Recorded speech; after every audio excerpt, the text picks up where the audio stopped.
تو اسے ہم نے دارالضیافت میں ٹھہرایا تھا. جب 2 راتوں کے بعد واپس آئے تو وہ دل سے احمدی ہو گیا. حالانکہ پہلے جا چکا تھا لیکن نہیں ہوا. اس نے خود سنایا کہ جب پہلی رات وہ سویا تو حضور، اب یہ معلوم نہیں کہ آیا حضور خلیفہ رابع یا حضرت مسیح موعود صلی اللہ علیہ وسلم اس کی خواب میں آئے، کیونکہ وہ معلوم نہیں، اس نے دیکھا تھا جو ریسیپشن میں فوٹوگراف. تو کہنے لگا حضور آئے ہیں خواب میں، وہ کہتے ہیں کہ عیسائی مسلمان ہو رہے ہیں، اٹھ اور تو بھی تبلیغ کر. تو کہنے لگا پھر خیر میں وہ مسجد مبارک چلا گیا نماز پڑھنے کے لیے.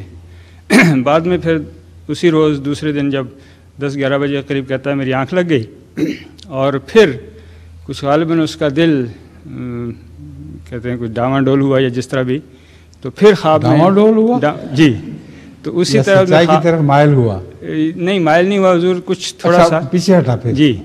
تو پھر حضور نے جیسے حضور خواب میں آئے کہنے لگے کہ یہ کیوں تمہارے دل میں یہ کیوں خیال پیدا ہو رہا ہے، یہ تم مضبوط کرو اپنے ایمان کو. کچھ اس طرح کی خواب اس نے. پھر کہتا میری آنکھ کھل گئی. اس کے بعد کہتا کہ اب میں احمدی ہو گیا ہوں. الحمدللہ. بیعت کر لی؟ جی اس وقت انہوں نے بیعت کروانے کا انتظام کر رہے تھے لیکن وہ آنا پڑا. بہت عمدہ. دوسری ایک اور بہت فائدہ ہو گیا غیراندھی ڈرائیور لانے کا. جی ابھی تو غیراندھی ڈرائیور پکڑے. دوسرے ایک اور واقعہ یوں ہے کہ شاید آپ کو معلوم بھی ہو، میری بیوی کی خالہ ایک ہیں جو پہلے احمدی نہیں تھی، میری بیوی کی خالہ، بیگم کی خالہ. جی. اچھا. اور وہ آرتھرائٹس وغیرہ کی وجہ سے بڑی معذور تھیں. اچھا. بعض اوقات ان کو اٹھا کے لے جانا پڑتا تھا اور پخانہ وغیرہ لے جانے کے لیے بھی. انہوں نے خود سنایا. ہمیں یہاں پہ اطلاع ملی تھی کہ وہ احمدی ہوئی ہیں، اور لیکن ہم نے پھر خود جا کے ان سے ان کی زبانی سنا. انہوں نے بھی یہ بتایا کہ خواب میں حضور آئے ہیں، آپ کا نام لیا، کہ ان کے ہاتھوں میں آپ نے ہاتھ رکھا تو انہوں نے کہا بڑے میرے ہاتھ اس طرح سے ہیں، آرتھرائٹس کی وجہ سے میں کام نہیں کر سکتی. تو آپ نے فرمایا ٹھیک ہو جائے گا انشاءاللہ. اور پھر ان کی جاگ کھل گئی. کہتے ہیں دوسرے دن صبح ہی آنکھ کھل گئی، جاگ آنکھ کھل گئی ان کی. تو کہنے لگے کہ دوسرے دن ہی وہ اٹھ کے ان کو طاقت ایسی محسوس ہوئی کہ اب چل کے انہوں نے ہمیں خود بتایا اور میں نے خود دیکھا ان کو چلتے ہوئے. کہتے ہیں کہ انہوں نے خود روٹیاں پکائیں اپنے ہاتھ سے، اور یہ اللہ تعالیٰ کے فضل سے وہ اللہ کے فضل سے بہت پکی احمدی ہوئی ہیں. ان کے متعلق مشہور یہ تھا کہ بہت کنجوس ہیں. اچھا. اور یہ بھی واقعہ ہے کہ انہوں نے 20 لاکھ روپیہ مسجد کی تعمیر کے لیے دیا جماعت کو. تو یہ واقعات بڑے پلٹ گئی ساری. جی بالکل. بہت مبارک ہو. ہر بار. آپ فرمائیے،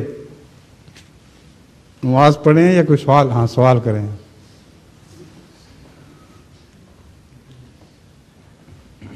حضور السلام علیکم. وعلیکم السلام. میرا نام حمید احمد ہے. جی. حضور میں نے نماز میں محسوس کیا ہے کہ آپ رکوع، سجود اور قاعدہ میں بہت اختصار سے کام لیتے ہیں. اختصار سے کام لیتا ہوں؟ بہت مختصر کرتے ہیں، کیونکہ میں تشہد قاعدہ میں تشہد ابھی پڑھتا ہوں تو اب سلام پھیر لیتے ہیں. کیا اس میں کوئی یا وہ درود شریف اور دعا کا پڑھنا ضروری نہیں ہے یا اس میں مصلحت ہے؟ میری نماز جو الگ ہے جی وہ مختلف ہوتی ہے ذرا، لیکن جو باجماعت نماز ہے اس کو میں مختصر رکھتا ہوں، کیونکہ کئی قسم کے معذور لوگ بھی اس میں شامل ہوتے ہیں. لیکن جو بھی پڑھتا ہوں پوری پڑھتا ہوں. مگر ایک اور بات بھی ہے، مجھے ایڈوانٹیج یہ ہے کہ مجھے ساتھ ساتھ سمجھ آ رہی ہوتی ہے.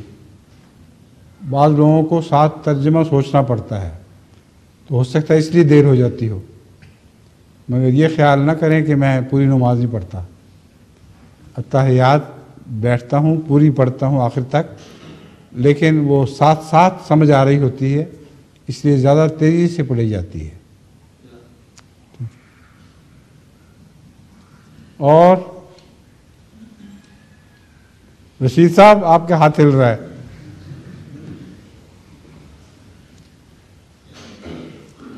اگلے ہفتے انشاءاللہ کوئی کمی نہیں ہوگی. بشیر یاد صاحب آپ آ جائیں گے نا انشاءاللہ کہ نہیں؟ اچھا. اوہو، اللہ کرے آرام کریں پورا ان کو کہنا جلدی نہ کریں.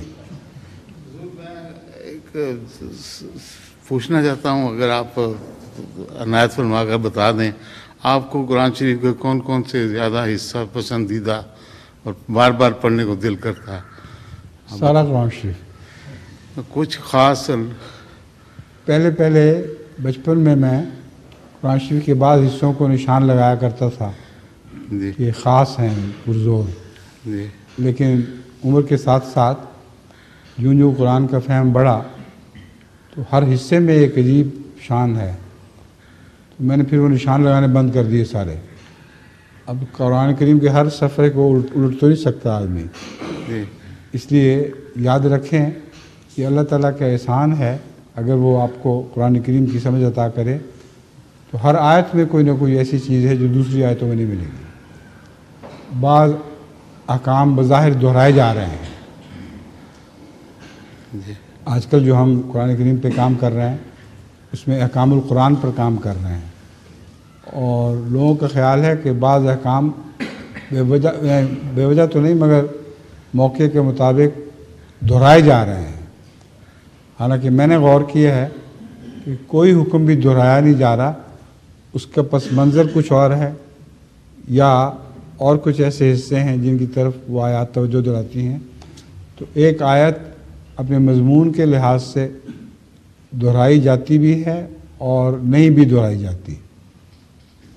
مضمون وہی ہے لیکن نہیں اس لیے دہرائی جاتی کہ اس کا ماحول بدل جاتا ہے. ٹھیک ہے. ہاں جی. اعوذ باللہ من الشیطان الرجیم بسم اللہ الرحمن الرحیم. لہو مقالید السماوات والارض، اس کا کیا مطلب ہے؟ اللہ تعالیٰ کے پاس آسمانوں اور زمین کی کنجیاں ہیں. کنجی سے کیا کرتے ہیں آپ؟ کنجی ہے آپ کے پاس؟ جیب میں تو نہیں ہیں؟ کیا کرتے ہیں کنجی سے؟ سوٹ کیس کو کھولنے کے، ہیں؟ کسی چیز کو کھولنے کے کام آتی ہے. ہاں. تو آسمانوں اور زمین کے راز اللہ کے حکم سے کھلتے ہیں. آسمان اور زمین کے راز. اس سلسلے میں سوال میں پوچھنا تو یہ چاہتا تھا کہ غیب کا علم کس حد تک کسی انسان کو ہو سکتا ہے؟ جس حد تک اللہ چاہے. لہو غیب السماوات والارض. اس جتنا بارے علم میں دیتا ہے اتنا ہی ہوتا ہے بس. اس بارے میں ہمارے پیارے آقا حضرت محمد مصطفیٰ صلی اللہ علیہ وسلم ان کو کس حد تک غیب کا علم؟ جس حد تک خدا نے دیا. جی جزاک اللہ حضرت. اب بتائیں آخری 5 منٹ کا کوئی سوال ہے؟ ایک بچے کا ہاتھ اٹھ رہا ہے. آ جاؤ جی سامنے. کس کے بیٹے ہو؟ رانا محمد ارشد کا بیٹا. کن کے؟ رانا محمد ارشد کا بیٹا اور میں فیصل احمد خان کا. ٹھیک ہے فرمائیے سوال کیا ہے؟ میرے پاس 2 سوال اور ہیں. میرا پہلا والا ہے کہ اگر جس طرح ہندو اپنی دیوالی پر پٹاخے چلاتے ہیں تو پھر 2-3 دنوں کے بعد کوئی مسلمان پٹاخے چلانے لگ جائے تو اللہ میاں ان کو معاف کر دے. صاحب بتائیں. ابھی آج کل پٹاخے بڑے چل رہے ہیں. سینٹ گائز ڈے ہے کوئی؟ ہاں سینٹ نہیں، گائی فاکس ڈے وہ ہے. یہ ہندوؤں کے پٹاخے چل رہے ہیں آج کے؟ اچھا اچھا. گائی فاکس کے نہیں ہیں؟ وہ کب ہوں گے؟ ہو چکا ہے.